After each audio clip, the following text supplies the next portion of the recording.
Welcome to the Psychedelia podcast, where we talk about the third wave of psychedelics. Through our many wide-ranging conversations with scientists, policymakers, entrepreneurs, and event organizers, we bring you an exclusive look into the many minds of the psychedelic world. It's time to let the word out about psychedelics and how they can be used as tools to benefit both the individual and the community. Welcome to the third wave.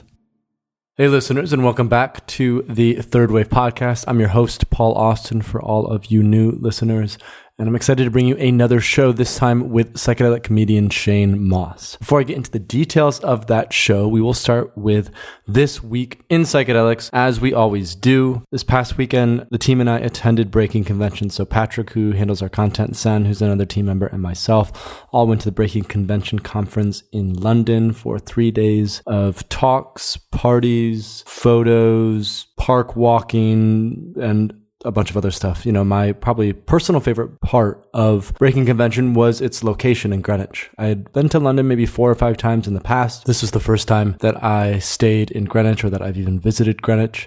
And it is a beautiful, beautiful place. It's like a little town in itself with a gorgeous campus at Greenwich University, a really pretty park where the Royal Observatory is, where the Greenwich Line, the Meridian Line is, and lots of cute little marketplaces and shops and everything. So I really enjoyed my time there. I had an Airbnb about a 15-minute walk away from the conference center.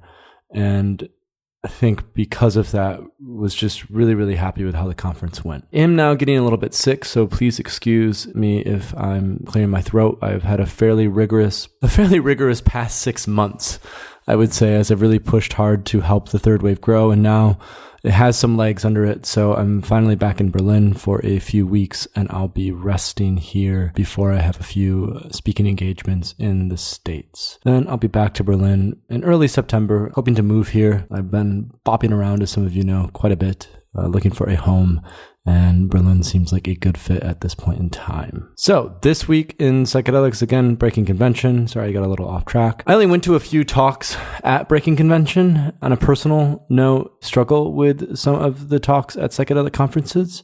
Many of them are not curated and geared towards engaging the audience. I think this is something that a lot of people who give talks at conferences in the psychedelic space lose sight of. The reason you're giving a talk is not to transmit information. We can do that through a book. We can do that by reading an article online. The reason you're giving a talk is because it's an experience that you're creating and curating for your audience. And as an experience, it's up to you as the presenter to make that interesting for the individuals that you're talking to. And I find that about 80 to 90% of talks in the psychedelic space lack this very thing. And for that reason, when I go to psychedelic conferences, I usually do not attend a lot of psychedelic talks. I'm not there for information, I'm there for the experience. And I think this is something important to consider for people who are part of conferences, who are organizing conferences, who are handling conferences. As a community and as a community, we need to bring a sense of professionalism with us. And although many of the people in this space right now are academics and researchers, you are still publicly representing the psychedelic space. And so if new people are coming into the space and they go to conferences and they can't stay awake through half the talks, that is a serious issue and problem and something that needs to be addressed. So with that being said, and that's the slightly critical initial look, there were a few talks that I really enjoyed. One was by Ken Tupper about the limits of quantitative data. Ben Sessa talked about MDMA and his work with MDMA as a child psychiatrist. And Ben is an excellent presenter, and he did a really phenomenal job with his presentation. Psychedelic Stories was hosted by Symposia. I went to the first evening where I heard Rick Doblin give a story, and Stefana from the London Psychedelic Society, as well as one other woman who told a really sad and tragic story about something that had happened to her and how that related to her psychedelic experience. And, you know, in the show notes, we can include a link to that live stream so that you can watch the psychedelic stories as well. Moving onwards, after Breaking Convention, you know, just a few other notes from it as well, besides my own. I know Patrick also included a few notes, our content guy. Included a few notes on what he enjoyed. Apparently, Dr. Ben Sessa is doing an upcoming trial of MDMA treatment for alcoholism in the UK. This is an important step to bringing the UK closer to the United States for MDMA treatment. And there's an excellent article in The Guardian that has been published, which Patrick will provide a link to in the show notes. Imminent results about the role of the default mode network in the combination of meditation and psychedelics. So Fred Barrett, who works for the Johns Hopkins team, had talked about the combination of meditation and psychedelics at Psychedelic Science. And I don't think he talked about the combination of both. He just talked about comparing one to the other. And I think the results that show the combination of meditation and psychedelics and its role in the default mode network will be really, really interesting, because what it will do, it will show the ability to synthesize different modalities to accelerate the healing process for people who are struggling with issues that are tied into the default mode network. So I'm really excited to see those results come out. There also was more evidence that was presented about how DMT is produced in the human brain. I also just read a recent article on Wired, which we will also provide in the show notes, about a study that Imperial College is going to do about mapping DMT in the brain. So once more of these results and studies become publicly available, we will certainly be publishing them on the website, as well as updating any guides that we have to integrate and include all of this new information. One last note. Reason.tv have produced a short video about microdosing in the business world, and it includes an interview with Jim Fadiman. They shot this series at the Psychedelic Science Conference. I have not watched it myself. However, I think this is another important step forward, as Reason TV has a really intelligent, educated audience. And I think to continue to spread this message of microdosing to these people will help to destigmatize psychedelics as tools and medicines. One other thing before we get into the intro for Shane Mauss. As I've mentioned in the past couple podcasts, we are introducing a text to donate for listeners in the US and Canada. If you text the word GIVE, G-I-V-E, to 616-918-3200, 616-918-3200. Once more, 616-918-3200. Text the word GIVE. Then you can actually donate directly to the Third Wave and to our show from your phone if you are listening on this. You'll be prompted for how much you can give. It can be $1, $100, or anything else in between. And the payment is taken through credit cards. And again, these donations will help to fund the Third Wave. I emphasized this in a podcast we did a couple weeks ago. I kind of stole it from Sam Harris's playbook.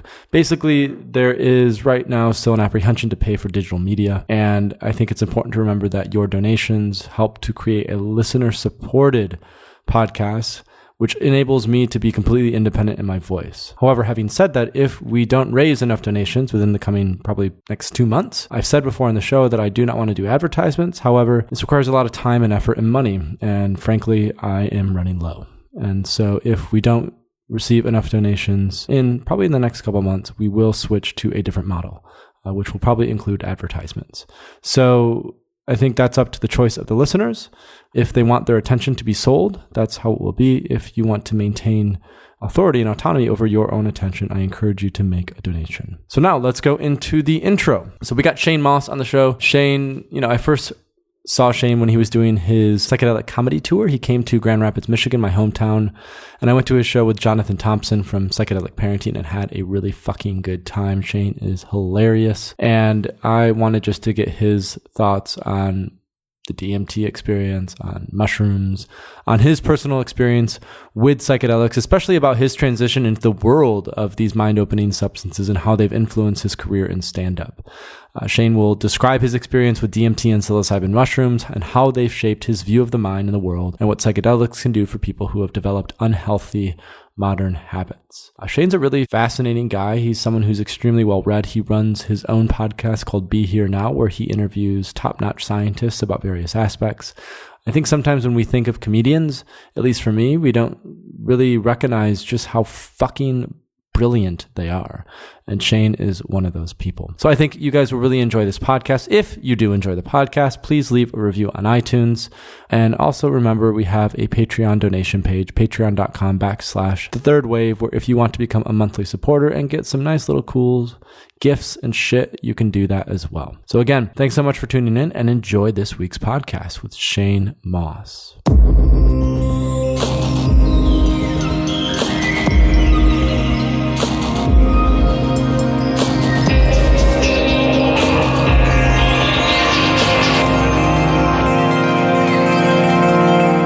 Shane Mauss story. Who am I? I had a very small town Midwestern upbringing. It was outside the city called La Crosse, which is it's on the border of Minnesota and Iowa. And the city of La Crosse is like 50,000 people. It's not tiny or anything, but there's like a small city outside of it. And it was like 8 minutes from La Crosse, which just like seemed like a whole different world because like my parents never went, like I never went like more than a few minutes away from my house. Okay. So it's like a very like Midwestern thing, I guess, or at least it was. I had a very, my relatives were definitely very conservative, including my mom. My dad, maybe not as much, but when I was a kid, he was more.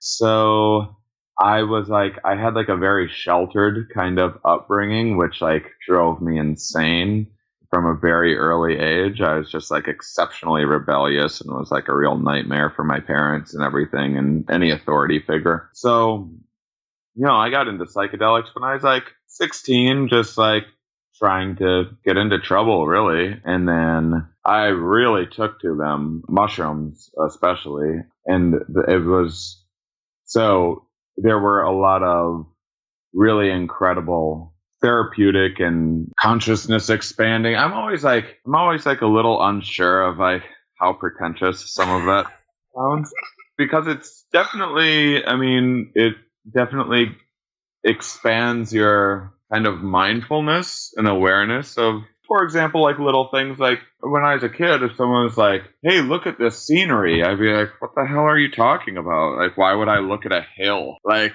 why would I care about that? And after mushrooms, it's like, oh, okay, I get why that's aesthetically pleasing now. So I do feel in that regard, they are expansive. And it was also like, I thought, I didn't know if I was a crazy person or if like everyone else is crazy because I didn't buy into organized religion from like an exceptionally early age. But I didn't know like that was a thing that like other people did. I thought everyone was religious. I didn't know there was such a thing as agnostic or atheist or anything. And so that made me kind of feel like a crazy person. And so I'm sure for a lot of people that are just like going around through life, just like, yep, you just go to work and you skip down the street to like run your errands and life is grand and sure you work here and there and that's just how it goes. And I'm sure for some of them, a psychedelic would be like really rattling and unsettling. For me, it was just such a relief to be like, oh, okay, this perception in this world is just kind of crazy and like our perceptions are fickle. So it was just kind of reinforcing that for me. So it actually, psychedelics, I feel like made me much more sane. So that's like kind of how I got interested in psychedelics. Comedy is something that I want to do since the age of like 9 years old. I mean, I didn't ever pay attention in school or anything. I was like, I'm going to be a stand-up comedian. I don't know why. I'm like, as soon as I get out of this prison when I'm 18 years old, you know, I'm going to move and become a stand-up comedian. And I ended up putting that off for a few years, trying to save money. But when I was 24, I moved to Boston just before I turned 24, and I started doing stand-up. So at first I was just like a kind of short joke, absurdist comedian. I always had a couple jokes about psychedelics here and there in my act, but I eventually started doing themed shows with more that were a little more informative. And I have a natural interest in science. I have a science podcast called Here We Are. And I really liked like physics and stuff like that. And I was really big into math. I had just a natural gift for it. But I got into life sciences more and more, and like evolutionary theory more and more. And I wanted to incorporate that into my act. And so I started doing themed shows. So I have a Netflix special called Mating Season, which it's fine enough. It's the least favorite thing that I've ever recorded because it was also a really transitional time in my career and having to figure out how to like do a themed thing and more serious, like thoughtful thing and something that's supposed to be comedy, but you want to like say something meaningful. And then I made an album called My Big Break, which was, I used an experience of having broken both of my feet to explore this idea that I was already talking about on stage about the evolution of negative emotions and why we tend to remember negative things a little more as the kind of the survival function, and that is maladapted for our modern world, which is safer than we are built to perceive it to be. And that's when I was like, okay, yeah, I figured this out. Like, I was really, really happy with that. And then I went to explore what the next subject that I was going to talk about was, and I had just endless amounts of material about psychedelics. I would always do like a few minutes in my act. I found that talking about them much more than that people would start looking at you like you're a lunatic. And so I didn't think like the world was ready for a show about psychedelics in the sense of like, and I believe to this day, if I were to go and do my act to a bunch of unsuspecting people, it's actually kind of happened before at a comedy club. I mean, people would be like, what the fuck is this? I always knew I'd be doing a show about psychedelics eventually. I thought it would be like 5 years from now or something. I thought I was going to have to be a bigger name comedian before I could kind of like get away with it. So I just on podcasts promoting the album about breaking my feet, people were like, where were you? I was in Sedona. What were you doing in Sedona? Oh, I was going there to do ayahuasca for the first time, which I never got to do because instead I was out hiking and jumped off a thing that was too high. I'm an adrenaline junkie. Oh, what's ayahuasca? Well, I smoke this stuff DMT all the time. What's DMT? Oh, well, here's the first time I smoked DMT. This is what happened. And then people are like, what the fuck is that? So then next thing I know, other people are asking me to be on their podcast to talk about DMT. And then I'm like becoming this DMT comedian all of a sudden. Like it wasn't anything that it wasn't like, here's an angle that I can explore. It happened just like really naturally, really kind of by mistake. And then like my agent at the time was like, what is that DMT? That was the most fascinating conversation I've ever heard. And I was like, well, just so you know, since like we're working together, one thing that I haven't told you is that I have endless amounts of material about psychedelics, and I always planned on putting together a show. I just don't think now's the right time kind of culturally. And she's like, we should try it, and lined up a couple of small indie venues to experiment with it. And right from the get-go, so it took me about 6 months to figure out how to like reliably get an audience in. Sometimes it'd be full, sometimes there'd be hardly anyone there. I was really at the mercy of like the venue and the booker, but it didn't matter. If there was only 10 people there, it was still like those 10 people were still like, that was the best show I've ever seen. And so I knew I was onto something right away. So I just kept on trying to figure out how to, get more people out. And then once it started drawing a little more regularly, put together this tour that was originally going to be like, we were thinking like 40 cities maybe. And then I was like, 50 sounds better. And then in the course of reaching out to venues and lining up podcasts, I was able to kind of, when you have like a tour or something to promote, it makes it a little easier to get on podcasts rather than like reaching out to someone and them not knowing what to talk about or in the interview or whatever. So I was getting on bigger and bigger podcasts to promote the tour. And because I was getting on bigger and bigger podcasts, I was having an easier and easier time booking more dates on the tour. And it all just kind of snowballed. And so I'm now just wrapping up about 105 or 10 city tour. There's been a couple cities that I've gone back to, but it's definitely over 100 cities. And originally it was every day was a new city. And then that started last fall. And then I slowed it down a little bit once I started extending it in February. So now that tour is kind of coming to an end. I'm hoping to make it a special. And then I want to tour with a follow-up tour. I have about 3 hours of material that is like pretty solid that I rotate in and out, and the special's like an hour 15, hour and a half. And I'm hoping to use this one as kind of an introductory for people that maybe have never done a psychedelic before, trying to explain it in a way that anyone can understand. And then hopefully in the next one, if people are able to like go on HBO or Showtime or Hulu or Netflix or wherever it ends up and stream it and watch it ahead of time, then they'll have that introduction to me and the subject, and then I'll be able to kind of take things a little further. And then, it's all just about me trying to work out how to put my cult together, and then like impregnate a lot of like fertile women, and so that's the plan. That is ultimately the goal, isn't it? I mean, that's what everything leads back to. But that's what Freud would say, right?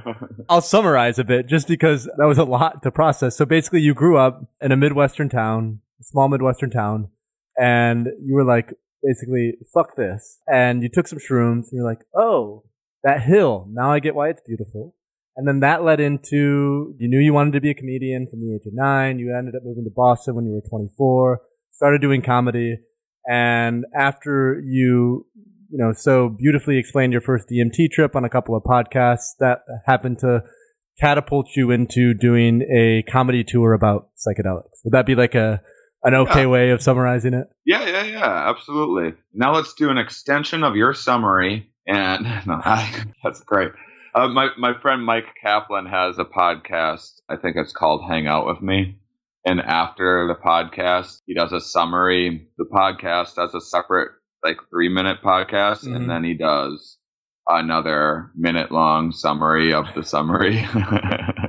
It's really fun. Hitting all the attention spans of people so that they can actually get the info. What was that first DMT trip like for you? So what was that experience like for you? I mean, it was, I made it, a lot of people, unfortunately, don't break through, their first time. I mean, I've talked with people where they're telling me their reports, and I'm like, oh, you haven't broken through yet. And they've done it 10, 20 times and never broken through. But I'm an adrenaline junkie, and when someone was like, just smoke as much as you can, a lot of people will be like, well, that sounds nerve-wracking. I'm like, I will accept that challenge, and I will smoke more than you think that I can. I'm just very juvenile in that way. So yeah, I ripped right through. I landed in a hologram computer chip city made out of lights that looked exceptionally familiar and more real than this world, and which I find suspect, by the way. And then the lights were communicating with me in this way that I just really understood perfectly, like thoughts without words, and right away, my memory of it is that, which is important to point out, because I think that memory is already pretty undependable, and eyewitness testimony is really, really shaky already with this perceived consciousness and existence that we're exceptionally familiar and experienced in. And so I really think it's worth questioning an experience that only lasts for 5 minutes, that has a dreamlike quality to it. But my memory of it is that right away it was like, oh, welcome! It was waiting for me, so happy to see you! And I was like, what the fuck? And at first I was just I broke my brain, you knew this was going to happen one day.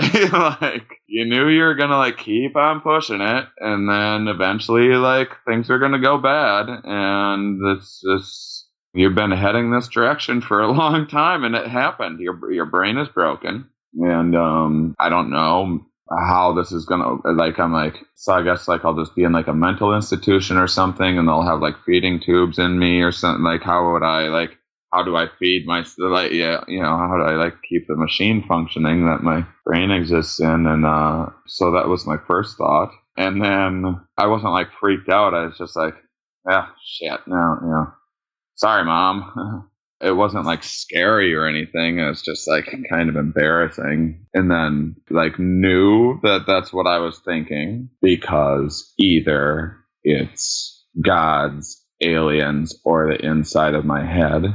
I believe it's the inside of the mind, but honestly, tough to tell. And it was it knew that, what I was feeling, because it's my brain.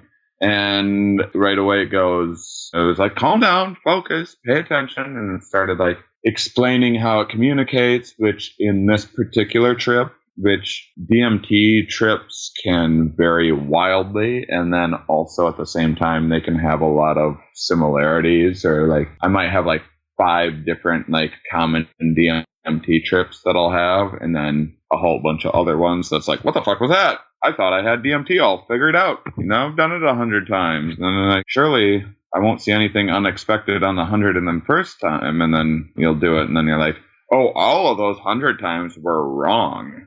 They were like completely wrong, and it's a different thing entirely. So this first time was it trying to explain to me how it communicates, and then toward the end, just kind of like it was like fucking with my head, like intentionally, like as a trick, and which I thought was wonderful. I was like, no matter what it is, like a god, alien, inner world of life, like a multiverse of existence and different consciousnesses that we aren't normally able to access. The idea that any of those things are like fucking with you in like a playful way just brings me so much joy.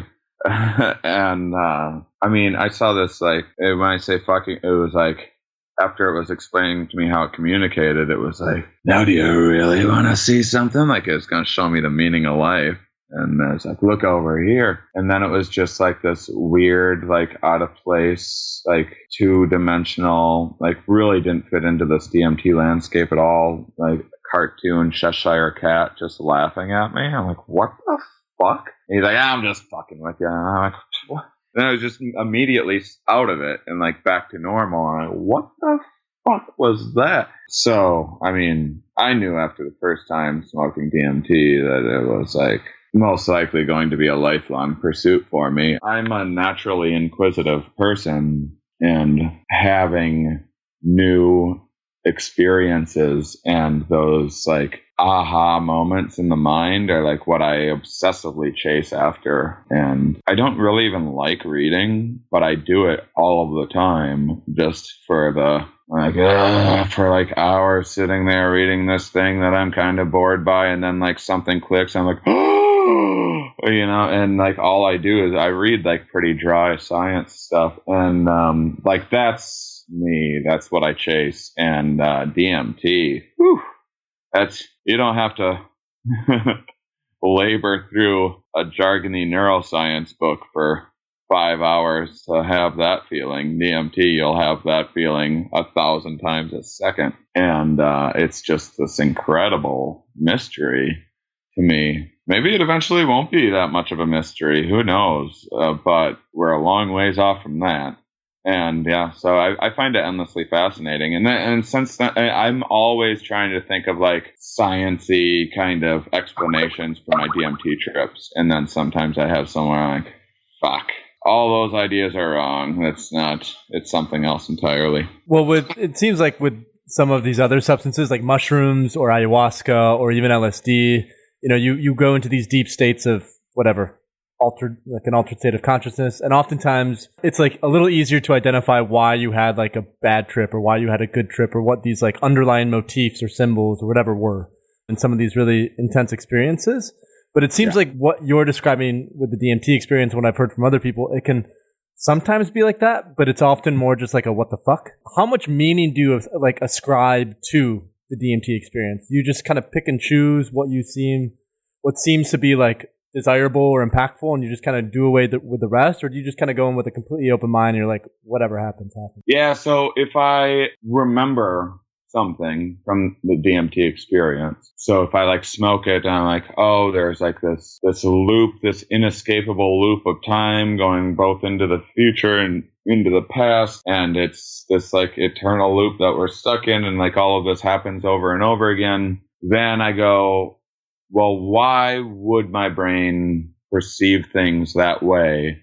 And so then I think about how our inner worlds have to be running these simulations all of the time to kind of predict, you know, I'm starting to shoot a documentary. I have an idea for a docu-series. I have a couple of TV shows that I'm working on pitching eventually, and my mind has to be able to like simulate what that might look like, this kind of future event. And so our minds do have this ability to do that seemingly. And then we can also kind of look back on things and remember things and kind of go back in time a bit. And so if potentially during these hyper salient moments when, like, say you break your feet, and then what your brain then has to do is go, okay, how do I get myself out of this situation? Do I call, like, am I going to need to be airlifted out of here? Can I make it down? Would an ambulance, would a stretcher be able to come up here?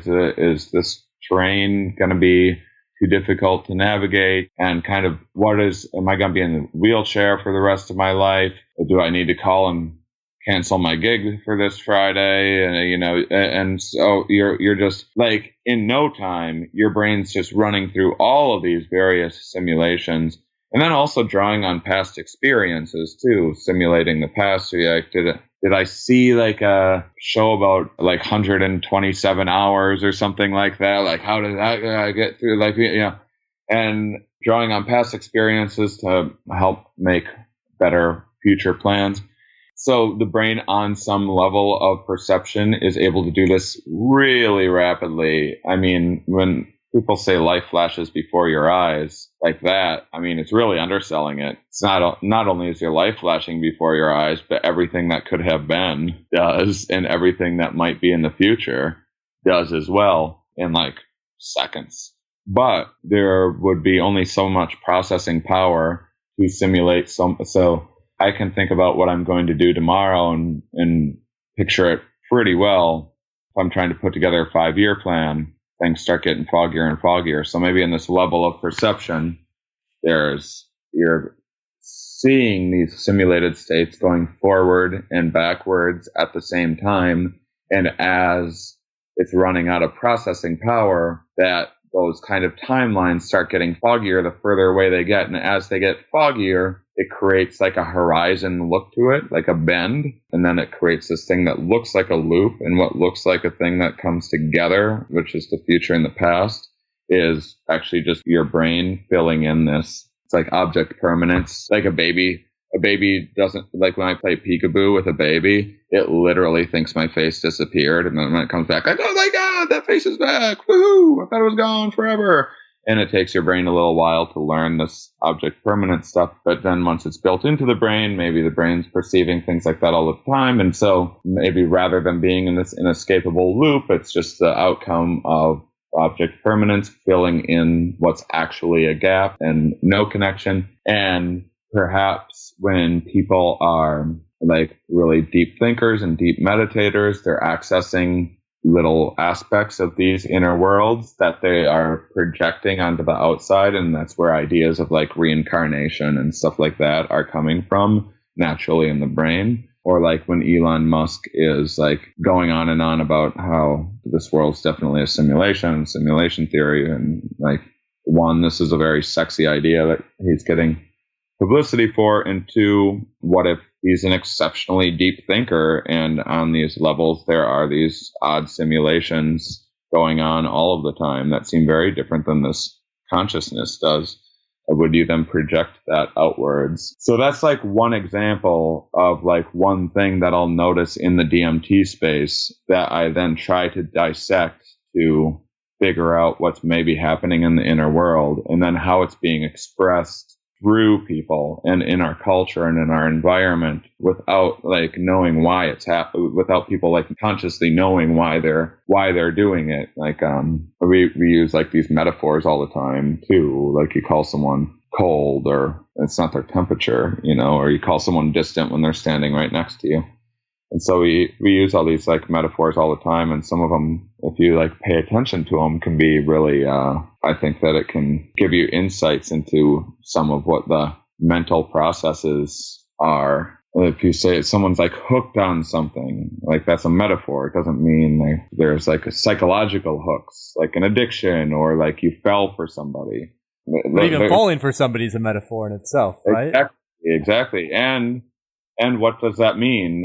Does that mean you were duped then? Like falling over can mean like having been tricked when you're like falling for something. And then are we evolved to, there's a lot of evolutionary theory about kind of the evolution of self-delusion, and kind of like 95% of people think they're more intelligent than half the population, think they're better drivers than half the population, so on and so forth. And confidence can kind of go a long ways in life, especially kind of the dumber you are, the more confident you're going to need to be, because it can really drive you and motivate you. So like the dumbest people are like the most sure of themselves. Just an issue. in today's day and age. It is a little bit.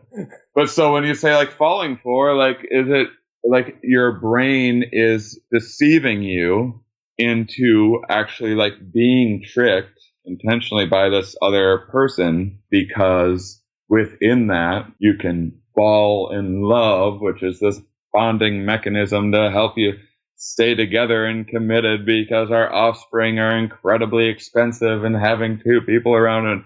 And so this is just like how my brain works. Hey listeners, this is just a quick interruption from our regularly scheduled programming. We are introducing a text to donate for listeners in the US and Canada. All you need to do to donate to the Third Wave is text the word GIVE to 616-918-3200. Again, the word GIVE, GIVE, to 616-918-3200. GIVE 616-918-3200. It will prompt you for how much you can give, $1, $5, $10, or anything else, and the payment is taken directly through credit cards. Your donations will go, again, into our Patreon campaign, into the general funds, to make sure that we can continue to create a high-quality podcast for all of the listeners who are currently tuning in. We're hoping to set up funds for special projects later on, like psychedelic sponsorships. We believe that engaging the psychedelic community is an important part of building something together, and so we are now offering this option. That's it. Back to your regularly scheduled programming.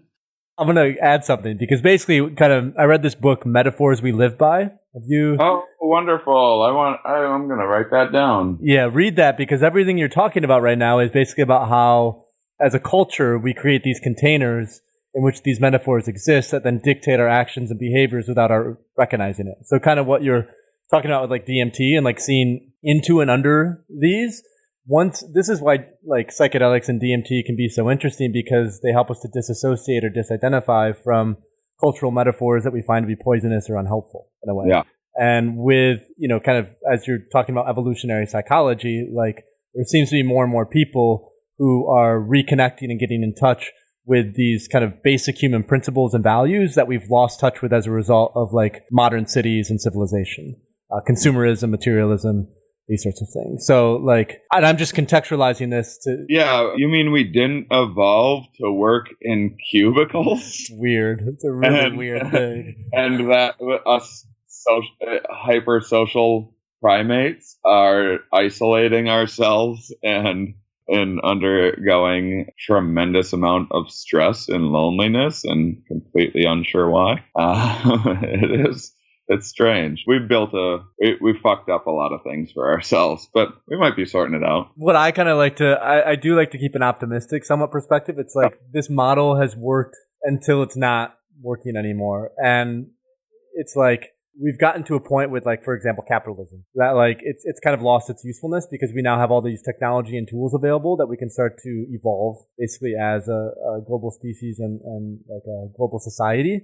Because like industrialization was great because it helped a lot of more babies survive, and healthcare is a lot better. We had all these vaccines, and at the same time now we recognize that there were all these really, really negative things as well as a result of like 40-hour work weeks and very, very time slots and like religion, right? A lot of these things are now like more poisonous than helpful.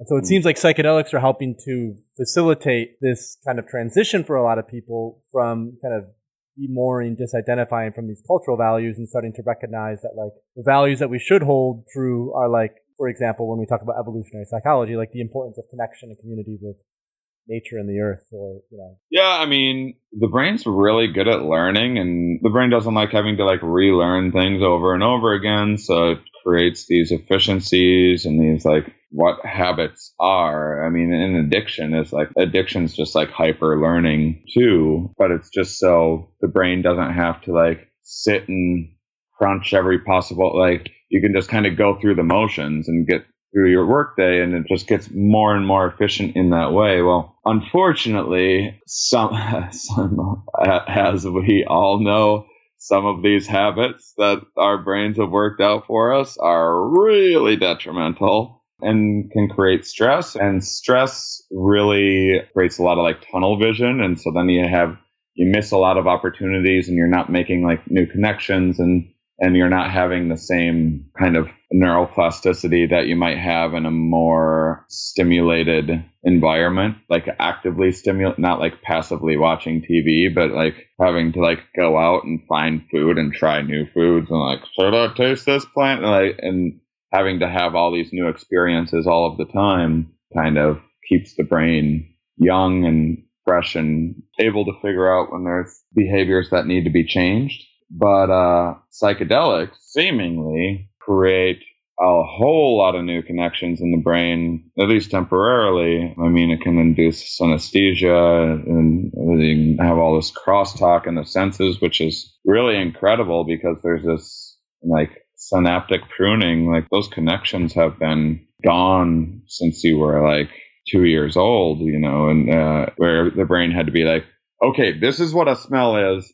and this is what feeling is, this is what a texture is, and those are two different things, and we got to like really create this separation within the mind. And then, but the thing is like once, because it makes it easier, categorizing things is like a really nice way to just like take things at face value and just be like, nope, I know what's going on there, don't need to look into it anymore. Well, as we get older, I mean, most of us are so fucking bored to death anyway. Our brains could definitely handle a little more than they could when we were 2, and our brains kind of isolated and like, okay, let's go about blocking out all of this information and stick to what is the most important things. And I think that psychedelics can create that a very like childlike curiosity again, and I think it can quite literally open the mind, as cliche and silly as that sounds. I mean, I think it's just like, there's a lot of ways you can open your mind and expand you can travel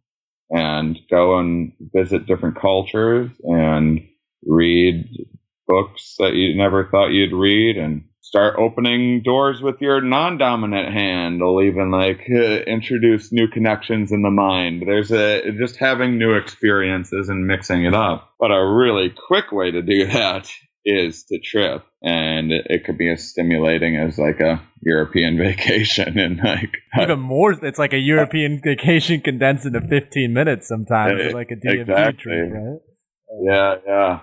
So that's what's exciting.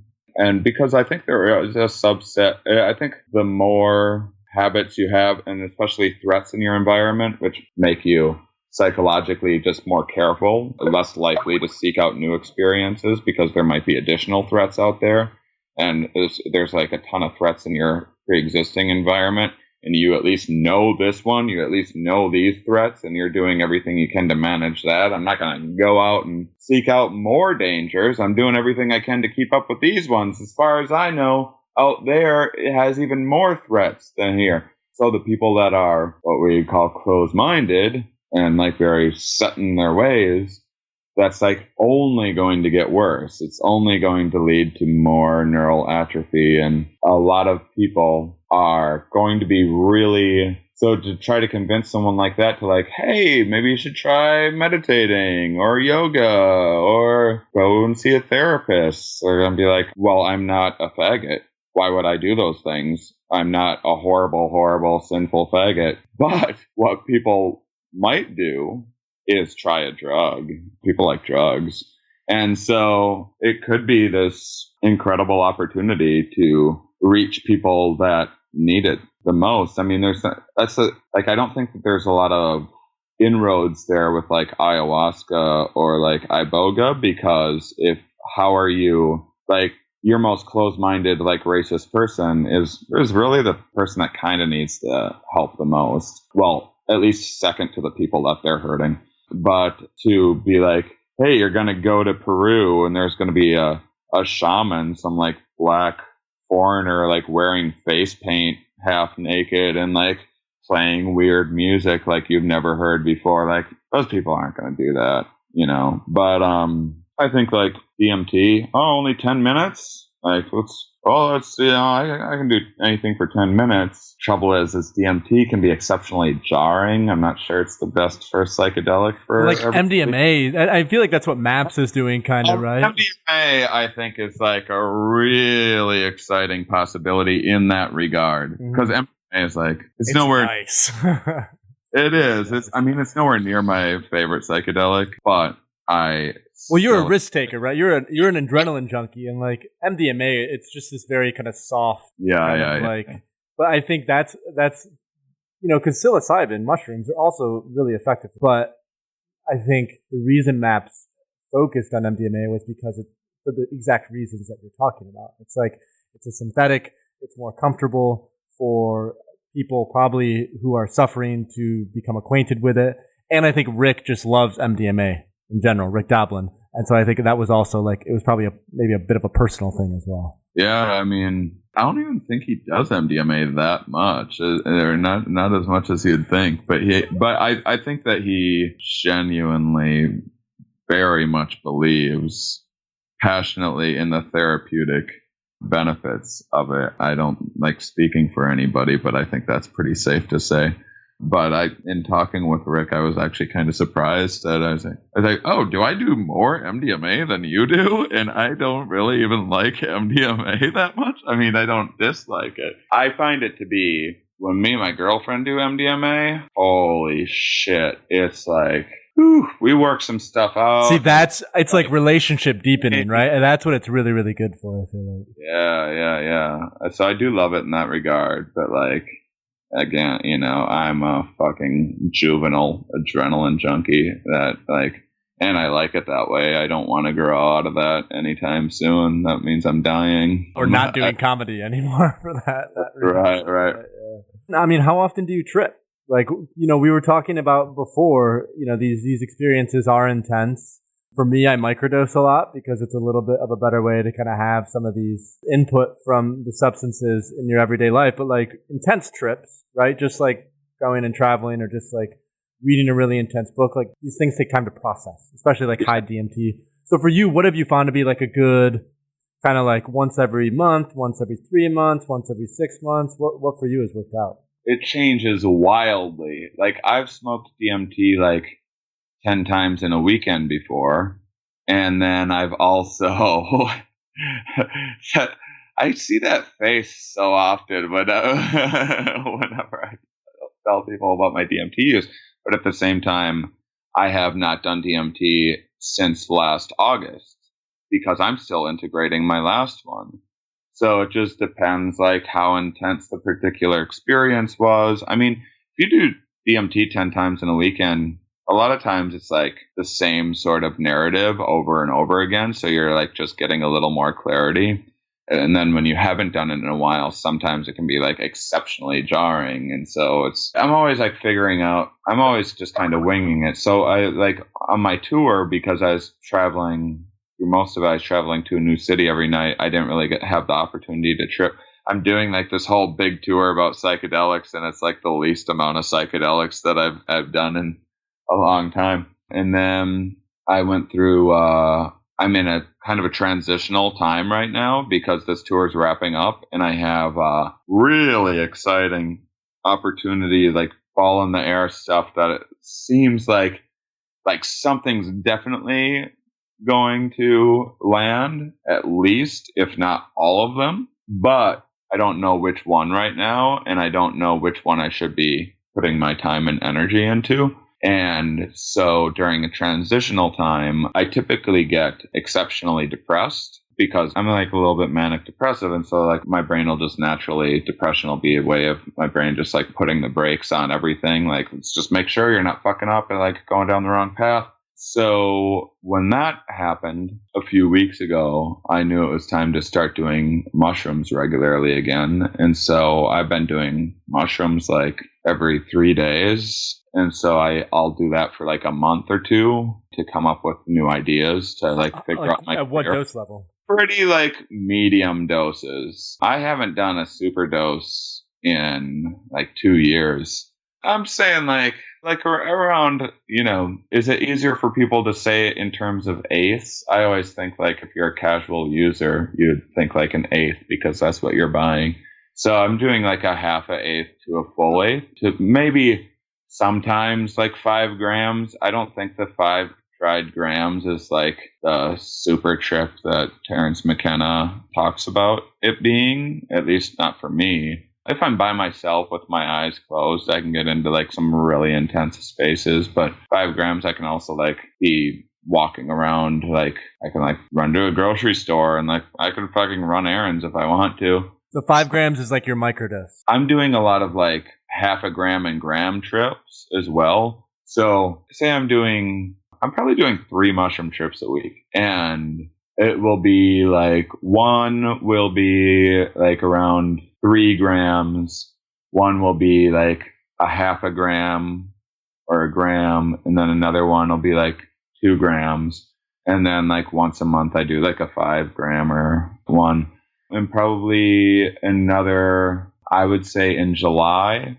In July, I'm having a bunch of experiences for my documentary, like doing frog and toad and a bunch of things that I haven't done, because I have July and August off, and I'm hoping to use that opportunity to like really get a handle on my physical and mental health. And so I'm hoping that will be able to help for kind of springboard me into building better habits again. I was in like really great shape before I hurt myself for the first time in my life, and I would love to get back there, and it's just hard when you fall out everything. And so I imagine after that time, I will probably then not do psychedelics for like months. So like, it's not uncommon for me to go like almost 6 months without doing a psychedelic, but then it's also not uncommon for me to do a psychedelic every 2 or 3 days for like a month or 2 straight. But I don't notice any difference in like a level of like craziness. Like sometimes I feel crazy, sometimes I don't. Psychedelics don't really it's all just like part of the process. So I've never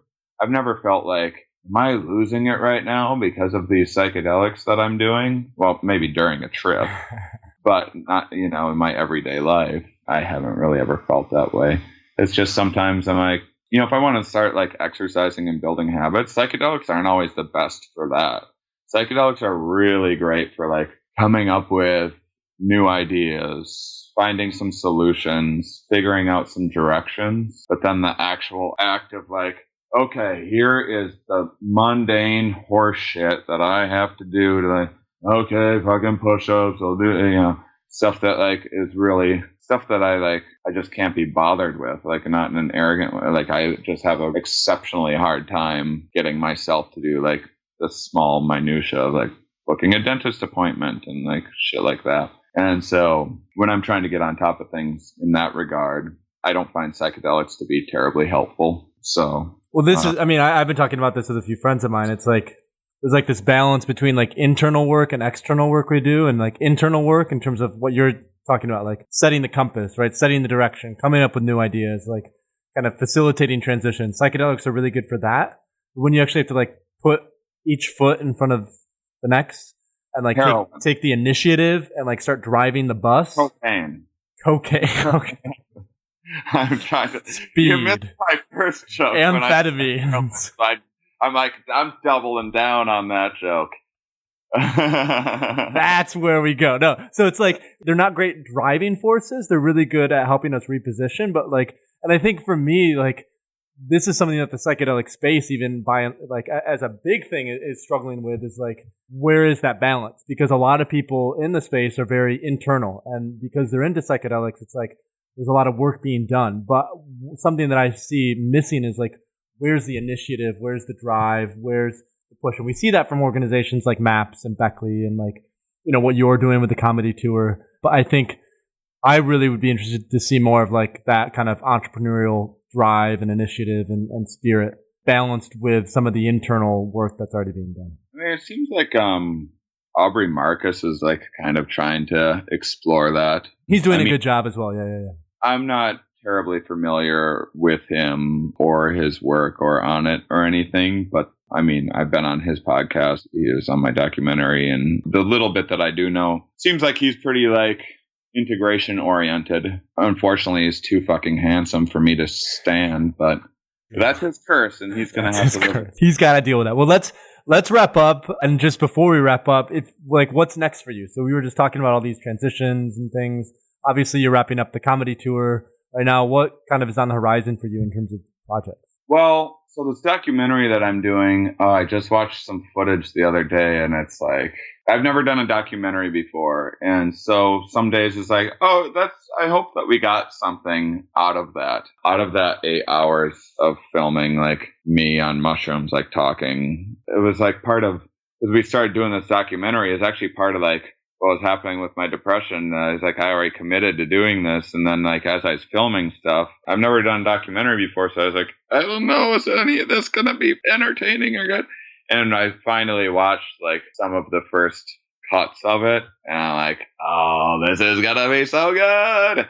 So I'm like really, really excited. I would like to do a docu-series about psychedelics, but hopefully, so basically the plan that I can share, I have a lot of things that are just too uncertain to really be plugging, but I should be done filming this documentary in mid-July, and we're hoping to be submitting it to festivals in September.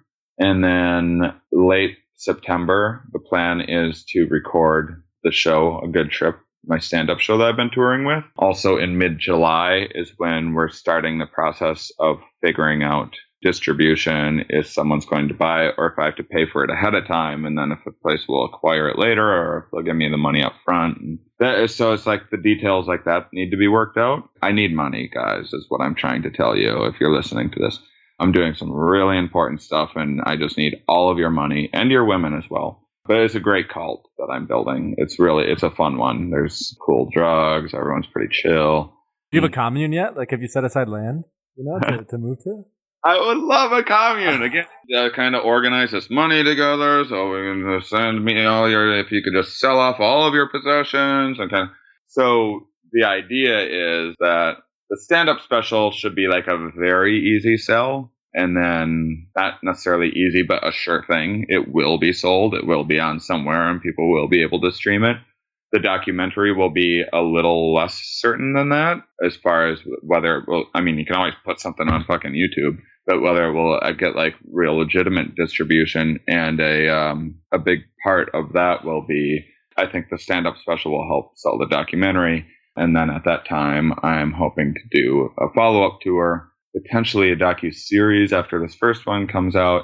And then my Here We Are podcast, where I travel around talking with scientists, which really has nothing to do with psychedelics or rarely does. I'm hoping to put a lot more effort into in July and August and really taking it up a notch. We have a good number of listeners right now and looking for more. And so I've been in the process for some time kind of working out structures of TV shows and other various projects that are taking what I'm doing with my science podcast and taking it to a bigger level of me kind of going around and explaining a number of these studies and how they work and blah, blah, blah, and going around and talking with academia in a fun and entertaining way. So yeah, that's everything that I have going on at the moment. Great. So you've got a lot going on. I'm looking forward to the docu-series. Now, if our listeners want to kind of find you... Shane Mauss, MAUSS.com is just like, you can find everything else from there, really. I made a little preview page, like under the tour, there's like a little tab, and then you can go to this preview page, and I have on all of the like podcasts that I've been on talking about psychedelics and stuff. And so, like You Made It Weird and Joe Rogan and Mark Maron's WTF and all that. So if people want to just hear more of me talking about the exact same things over and over and over again with different hosts, they can check that out. Well, if they're going to be part of your cult, I feel like that would be a really important way to get to know you, right? Repetition.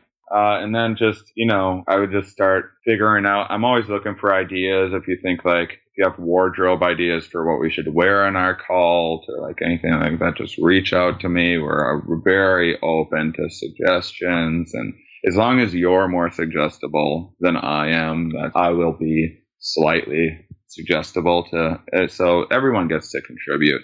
It's just, people need to know that I am in charge of it. It's kind of my thing. I'm the head of it. And so I do get all of the money and the women. But there's a lot of benefits for everyone else as well. Absolutely. A lot of benefits. So the great psychedelic comedian, Shane Mauss. Shane, thanks for joining us and being on the show. Thank you.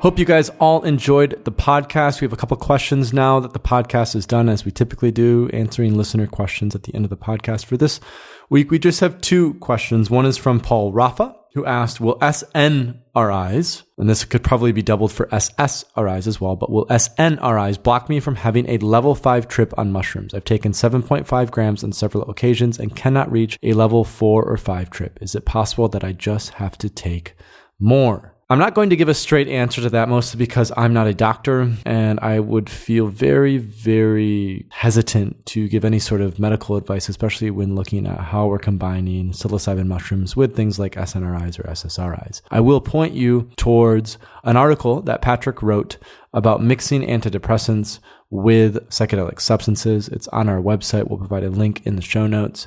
In short, it seems like there is something going on when we're taking antidepressants that requires us to take even more psychedelics in order to have the same effect. However, it is largely dependent on the specific pharmaceutical that you're taking. Some pharmaceuticals will actually require you to take fewer psychedelics to have the same effect. Some pharmaceuticals will require you to take more psychedelics to have the same effect. So I would check with your doctor. And if your doctor, this is something that I emphasize in some of these seminars and workshops that I've been doing. If your doctor doesn't approve of you taking psychedelics, find a new doctor, because that proves that your MD is not staying up to date on the latest research and how it relates to mental health. And that should be a serious concern. There's enough research already to show that psychedelics are definitely effective dealing with depression. And as we get more and more research coming out, especially as we finish phase 3 trials, they will become a medically accepted treatment. However, you don't need to wait until you can get a prescription to do them, because you can grow these things in your home.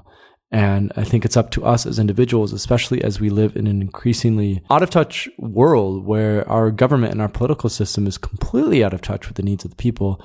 It's up to us to put that into our own hands and make decisions for ourselves. And we have the research that shows that psychedelics are much more effective than antidepressants at treating depression. Last question, second question from Anonymous. What can I expect to feel like the next day after a big trip? It depends a lot on your set and setting. It depends a lot on how that trip went. I think one thing that you could definitely expect to feel is this need to reflect and this need to process, this need to talk to someone. I think whenever we go through a psychedelic experience, especially one that is at a higher dose, there's a lot that kind of creeps up from our subconscious and our unconscious that we then need to process. So I think the day after a big trip, set that time aside to do nothing. Set that time aside to spend with your thoughts, to spend with a loved one, a close friend, a therapist, someone who you can talk to about your experience to really process it and understand it. I think the other thing that you can expect to feel if it's a really good trip is like a reset, kind of like a deep breath, a deep break from the chaos of the world that we live in. You know, I've heard some people refer to it as resetting the hard drive. I think that would be fairly accurate, at least for me, in terms of how I've perceived my own psychedelic substances. It really does feel like a step back, an ability to take a deep breath and kind of start from new. Now, this is partly because of its interactions with the serotonin system. I think it's also partly because psychedelics help us to really get some level of perspective on the kind of world that we often see ourselves tied up in. So those are the 2 questions for this week. If you guys have any more questions, please go to our Twitter or our Facebook page and post your questions there. We'll be happy to answer them. And enjoy the rest of your week. And if you enjoyed this podcast, please leave us a review on iTunes. Thanks so much. Thanks for listening to the Psychedelia Podcast with Paul Austin. Want more psychedelic information? Go to our website at thethirdwave.co and register for our email list and newsletter. Also, please consider donating to The Third Wave via our Patreon page. Donations make this podcast possible. Psychedelics have the potential to transform lives. By donating, you enable us to continue to inform people about the benefits of these powerful substances.